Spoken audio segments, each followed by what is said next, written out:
वाकई में सवर्ण वोट नाराज इस कदर होगा कि बिहार के चुनाव में बीजेपी को सबक सिखाएगा। तो सवर्ण वोट कितने नाराज हैं? नाराजगी तो बहुत ज्यादा है कि अभी सवर्ण थोड़ा सदमे में सदमे में है। उन करेगा जात की बात, उसको मैं मारूंगा लात का एक बड़ा तबका भाजपा में से छिटक कर जन स्वराज की ओर जा सकता है। अच्छा, इस बात से नाराज होकर इस बात से नाराज तो चलो पिछड़ी जातियों की लिस्ट बदलो, तो यादवों को हटा के उसकी जगह इसको अगड़ी जाति को ला दो, तो इसकी भी पूरे देश के साथ बिहार में भी जातीय जनगणना होगी। चर्चाएं इस तरह हो रही हैं कि मोदी सरकार के इस फैसले के बाद जहां एक तबका बहुत ज्यादा खुश है, वहीं उनका जो मेन वोट बैंक है यानी सवर्ण वोट बैंक वो काफी नाराज हो चुका है। देखिए, बिहार में भी अच्छी खासी तादाद सवर्णों की है और माना यह जाता है कि सवर्णों का जो वोट है वो बीजेपी को ही जाता है। तो ऐसे में बिहार का चुनाव क्या बीजेपी के लिए मुश्किल भरा होने वाला है, पहला सवाल ये है। और दूसरा ये कि क्या वाकई में सवर्ण वोट नाराज इस कदर होगा कि बिहार के चुनाव में बीजेपी को सबक सिखाएगा। असली बात क्या है आपको बताएंगे। हमारे साथ चर्चा में पूर्व आईपीएस अमिताभ कुमार दास। सर, आपका स्वागत है चैनल पर। जी धन्यवाद, थैंक यू। सर देखिए, लगातार मोदी सरकार के कई नेता से लेकर मंत्री तक बिहार के भी कई नेता कहते रहे कि नहीं करवाएंगे जातिगत जनगणना। चलिए, हो रही है अब, लेकिन अब वही मसला फंस गया है कि एक को खुश करो तो दूसरे नाराज। तो सवर्ण वोट कितने नाराज हैं? नाराजगी तो बहुत ज्यादा है आप सोशल मीडिया एक तो बहुत ज्यादा नाराजगी प्रकट नहीं हुई है क्योंकि अभी सवर्ण थोड़ा सदमे में है। उनको लग नहीं रहा है ये मोदी जी ने क्या कर दिया। हम लोग तो पाकिस्तान पर बमबारी का वेट कर रहे थे, ये मोदी जी ने जातीय जनगणना निकाल दिया। जैसे जादूगर हैट से खरगोश निकाल लेता है वैसे ही। तो को क्या दुख हो रहा है? बहुत दुख हो रहा है। सवर्णों के दुख का कोई और छोड़ नहीं है। देखिए, बात यह है कि भाजपा का हमेशा से जो कोर वोट बैंक है वो अगड़ी जाति के हिंदू रहे हैं, जिनको सवर्ण कहते हैं।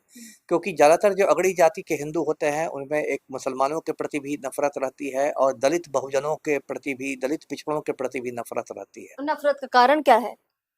नफरत का कारण है, एक तो दलित पिछड़ों से तो नफरत सीधे जात पात के कारण रहती है, क्योंकि बचपन से ही जो हिंदू समाज है बैठा दिया जाता है कि तुम बड़े जाति के हो, वो छोटा जाति का है, वो ये है। लेकिन राजनीतिक रूप से माना यह जाता है कि आरक्षण एक बड़ा कारण है। उन सवर्णों को लगता है कि हमारा हिस्सा काट कर दिया जा रहा है। बिल्कुल। और अभी जो जातीय जनगणना पर इसलिए सवर्ण नाराज हैं क्योंकि इनको भय ये है, और भय के कारण है कि इनको लगता है कि जातीय जनगणना के बाद आरक्षण की सीमा बढ़ा दी जाएगी। अभी देखिए, आरक्षण की सीमा 50% है। सुप्रीम कोर्ट ने 1992 में इंदिरा साहनी के केस में फैसला दिया था कि 50% से ज्यादा आरक्षण की सीमा नहीं हो सकती है। लेकिन राहुल गांधी लगातार मांग कर रहे हैं कि 50% की सीमा को तोड़ दिया जाए और उसको 9वीं अनुसूची में डाल दिया जाए। 9वीं अनुसूची में डालने के बाद उसकी न्यायिक समीक्षा नहीं हो सकती है, उस पर अदालत भी रोक नहीं लगा सकता है। और इन लोग को यही डर है कि यदि, जैसे बिहार में याद होगा, बिहार में जो 2023 में जातीय जनगणना हुई तो अक्टूबर में उसकी रिपोर्ट निकली और नवंबर में पलटू राम ने आरक्षण की सीमा को बढ़ा दिया था। वैसे बाद में वो पटना हाई कोर्ट से रद्द हो गया इसी आधार पर कि आपने 50% से भी ज्यादा बढ़ा दिया, लेकिन तुरंत जातीय जनगणना के बाद आरक्षण सीमा बढ़ी थी।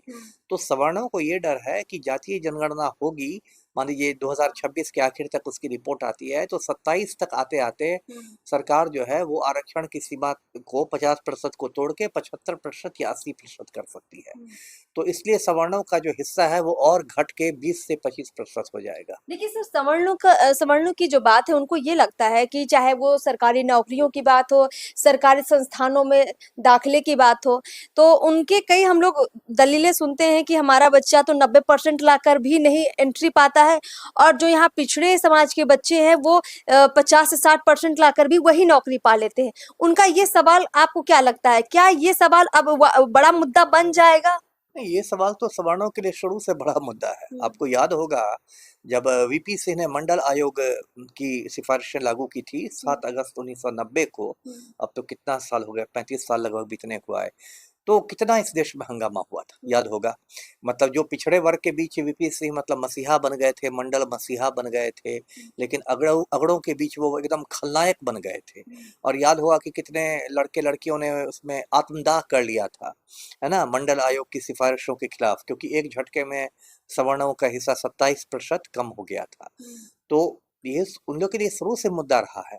लेकिन आरक्षण भी इसलिए इस देश में जरूरी है कि हजारों सालों तक जो हिंदू धर्म में जात पात की वजह से जो बहुत तबकों को वंचित कर दिया गया, तो फिर उनको भी तो न्याय मिलना चाहिए, है ना। तो इसलिए ये आरक्षण संविधान में रखा गया है और पूरे देश में अब माना जा रहा है। तो लेकिन ये बात भाजपा को चुनावी रूप से अभी तो सबसे पहले बिहार का सूट नहीं करती, इसलिए भाजपा और आरएसएस इतने दिनों से भाग रहे थे। आपको याद होगा कि 5-6 रोज पहले तक भाजपा आरएसएस का बिल्कुल अलग रुख था जातीय जनगणना पर। ये लोग कहते थे कि ये राहुल गांधी की साजिश है, राहुल गांधी हिंदुओं को बांटना चाहता है जातियों में, इसलिए ऐसा करते हैं।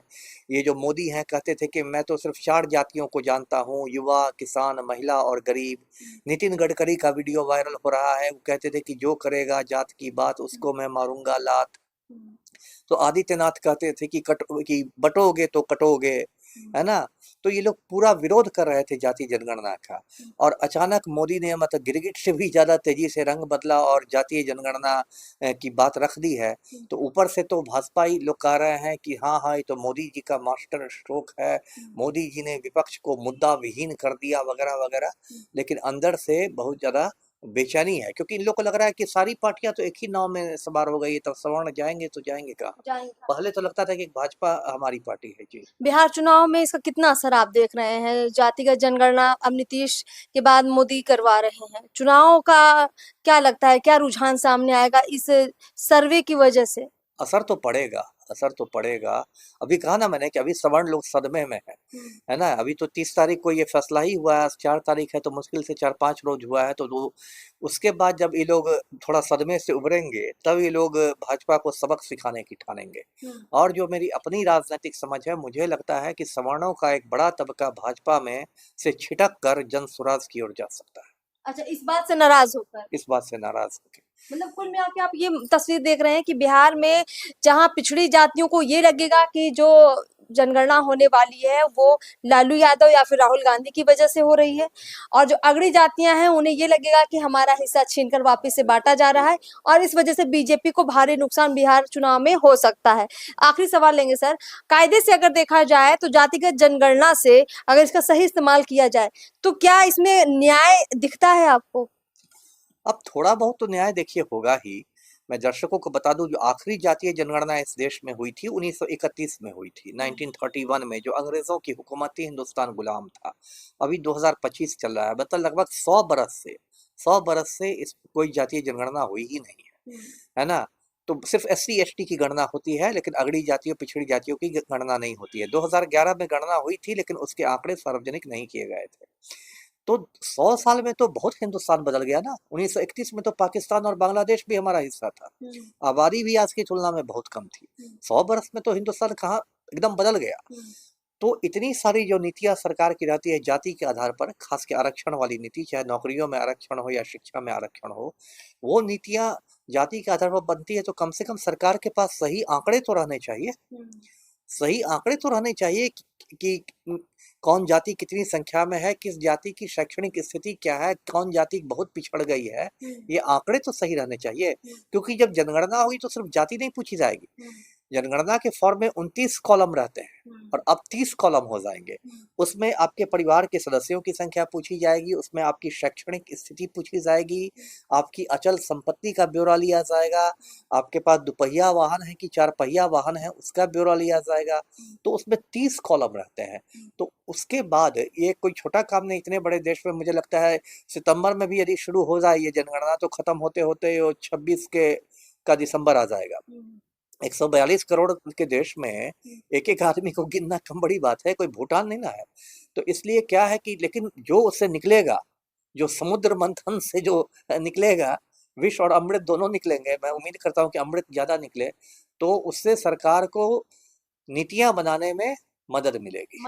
जी। कुल मिलाकर ये देखा जाए तो जातिगत जो जनगणना है ये मात्र जाति पूछने की गणना नहीं है, ये गणना वाकई में ऐसी है कि लोगों से ये जाना जाएगा कि किस जाति में जो लोग हैं वो कितने पढ़े लिखे हैं, उनकी आर्थिक स्थिति क्या है, और अगर पिछड़ों में भी लोग सक्षम हो चुके हैं तो हो सकता है कि उनको उस दायरे से हटा दिया जाए, और अगड़ों में हो सकता है कि जो लोग आर्थिक रूप से पिछड़े हैं उनको भी आरक्षण दिया जाए। क्या सर ये संभावना भी हो सकती है? एकदम संभावना है, क्योंकि उसके बाद देखिए पिछड़ी जातियों की लिस्ट में बदलाव हो सकता है। मान लीजिए किसी एक जाति को मान लीजिए कि यादवों को अब तक पिछड़ी जाति माना जा रहा है, लेकिन जातीय जनगणना का पता चला कि यादवों का तो भौकाल बहुत टाइट। हाँ। यादव तो शिक्षा में भी आगे हैं, इतना वाहन भी इनके पास है, अचल संपत्ति भी है, और पता चले कि उस जाति को जिसको आज की तारीख में अगड़ी जाति माना जा रहा है, पता चले कि इनकी हालत तो बहुत पतली हो गई है। तो चलो पिछड़ी जातियों की लिस्ट बदलो, तो यादवों को हटा के उसकी जगह इसको अगड़ी जाति को ला दो, तो इसकी भी संभावना है। और शायद यही एक्सरसाइज है जो कई राजनीतिक दलों को परेशान कर रही है। जी। चलिए सर, बहुत बहुत शुक्रिया हमसे बातचीत करने के लिए। तो कुल मिलाकर देखिए, सवर्णों की नाराजगी तेजी से बीजेपी की तरफ इसीलिए बढ़ती जा रही है क्योंकि उन्हें लग रहा है कि उनका हिस्सा छीन कर किसी और को न दे दिया जाए। लेकिन हमें लगता है कि अभी जातिगत जनगणना में वक्त है और वक्त के साथ ये तय होगा कि किसका हिस्सा लिया जाएगा, किसको किसका क्या दिया जाएगा। लेकिन फिलहाल एक राजनीतिक रूप से इसमें माहौल जबरदस्त बनाया जा रहा है। आपकी जो भी राय है कमेंट बॉक्स में जरूर शेयर कीजिए। नमस्कार।